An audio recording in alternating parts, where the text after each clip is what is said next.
It is when God created the man, He said, "Hmm, that's not good. It's not good It's for the not man to good for be the man to be alone." alone. That's And right. it's the first time in the Bible that He says that something that He created is not good. Wow. So when that happened, so it's so important in the Bible to know that, like everything was good, but the man alone was not good. So He decided to create a woman. So that's the marriage, the perfect image of God on earth.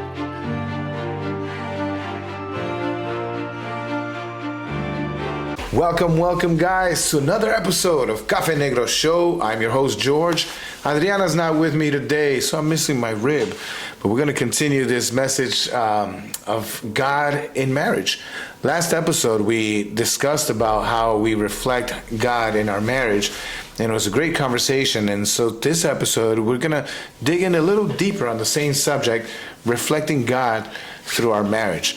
And we specifically asked someone to join us for this episode. It's a good friend of mine, all the way from Bogota, Colombia, Mr. Daniel. Welcome. Daniel, how's it going, man?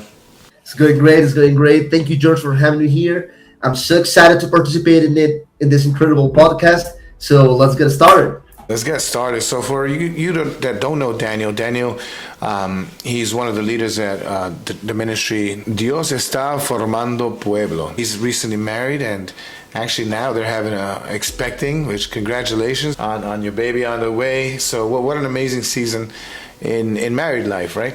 Let's get to it. I want to ask you something before we continue. Growing up, what did you grow up seeing marriage life as? Like, what did that look like to you when you were growing All up? right. So my family, it's been very traditional for several generations. Thank God. So even though my parents had difficulties at his marriage, they were very united. They were very. They never thought about just separate themselves. They Beautiful. tried to be together, and that way they give to me a very good example of how a good marriage could look like. So thank God I had a good experience, I guess. Even though my parents usually had fights at home, and like every marriage.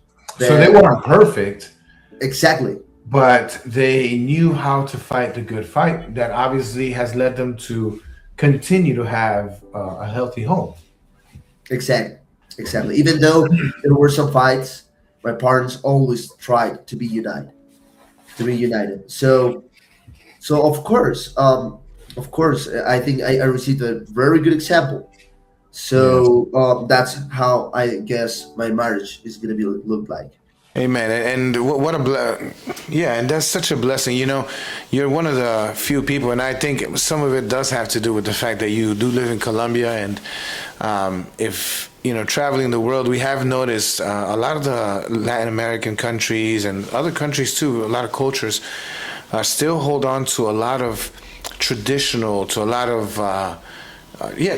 culture, where there's that respect for marriage, where there's that understanding of the importance of marriage. Here in Western culture, in America, where I'm at, we're recording from Florida. It's been a little sad seeing what marriage has become to our society. The respect has been lost. People are literally marrying their future ex-wives, their future ex-husbands. Like, there's a plan already for this not to work. If it doesn't work out, there's the exit from marriage seems to get a little easier as society keeps moving forward, right? And I think that's why I'm so glad that you're here, because you do have that understanding of what the respect for marriage is, not only from a Christian Absolutely. perspective, but also from traditional. Like you said, in your family, divorce was not something that, and I thank God in my side too, we didn't see divorces within like uncles and cousins. It wasn't until the next generation that it starts to become more prevalent. But moving on, reflecting God through our marriage, right? What does it mean? What does that actually mean to you? The Bible says that God created a woman and man as their image, right? The same image of God is woman and man together. That means that the perfect description of the image of God on earth is basically a woman and man together. That means Mm. marriage is the perfect representation of God on earth. Oh, So wow. it's so sacred. It's so important. It's something that has to remain pure, has to remain like it is. The one of the most important things on earth. It's like the complete picture. Wow. It is when God created the man, He said, "That's not good. It's not good It's for the not man to good for be the man to alone." be alone. That's And right. it's the first time in the Bible that He says that something that He created is not good. Wow. So when that happened, so it's so important in the Bible to know that, like everything was good, but the man alone was not good. So He decided to create a woman. So that's the marriage, the perfect image of God on earth. So, we've gone from that to talking about, when I feel that when I talk to most people, as far as what they expect a godly marriage to be, a lot of them think of just happiness. Oh, I mean, it has to be, a godly marriage must mean that we're just going to be happy and chipper all the time, right? But, what you're telling us already is a story that is beyond what normally we think about marriage. Sometimes society is telling us marriage is just, people coming together, living together, enjoying happy moments, taking pictures for Instagram. But man, God said that the man shouldn't be alone. And then what you said now is that when God created man and women, He created them in His image. I mean, so and the way He talks about the way He loves the church, I heard in a reel, well, no, I didn't hear in the reel. One of our reels that we put in the Café Negro Show talks about that, as far as that a lot of people would probably never read a Bible. And your marriage is going to be the only Bible they see. So the way you present your marriage to the world is a reflection of what God is trying to show us that, love is. How does seeing marriage as a covenant change the way you treat your wife? Let me ask you that. All Why right. is it so important? So a covenant in the Bible is one of the most sacred things, right? God started His purpose on earth with Abraham through a covenant, and we have now a new covenant through Jesus Christ, right? Mhm. Correct. Now, a covenant is so important. It's not just a contract. It's not a contract that you sign. It's not just an agreement. A covenant is something that can be broken just by one way, and it's one of the two parts of the covenant has to die for the covenant to be broken. Mm. So a covenant is incredibly sacred. So the relationship that we have with our wives, it's definitely the second most important relationship that we have in our lives. The first one, of course, is God, and the second one has to be our wives. Wow. So we have to treat them like the Bible said, just as you read in the Bible, that we have to give our lives for our wives, like Jesus did for the church, because the covenant is so sacred. There are few things in the Bible, very few things in the Bible that are as sacred as a covenant, as sacred as the marriage. So our wives definitely are the second most important relationship on earth.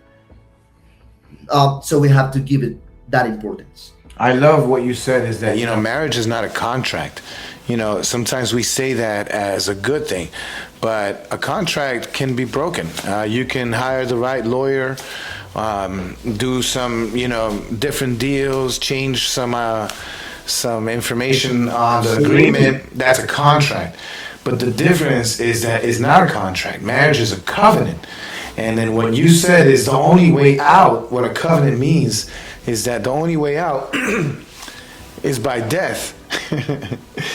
and so like there's no other way to break a You covenant. know what? If a person tries to break that without one of those parts, death, what's going to happen is that there are generations. How's it called? those curses, those generational curses that Generational attack curses. the person.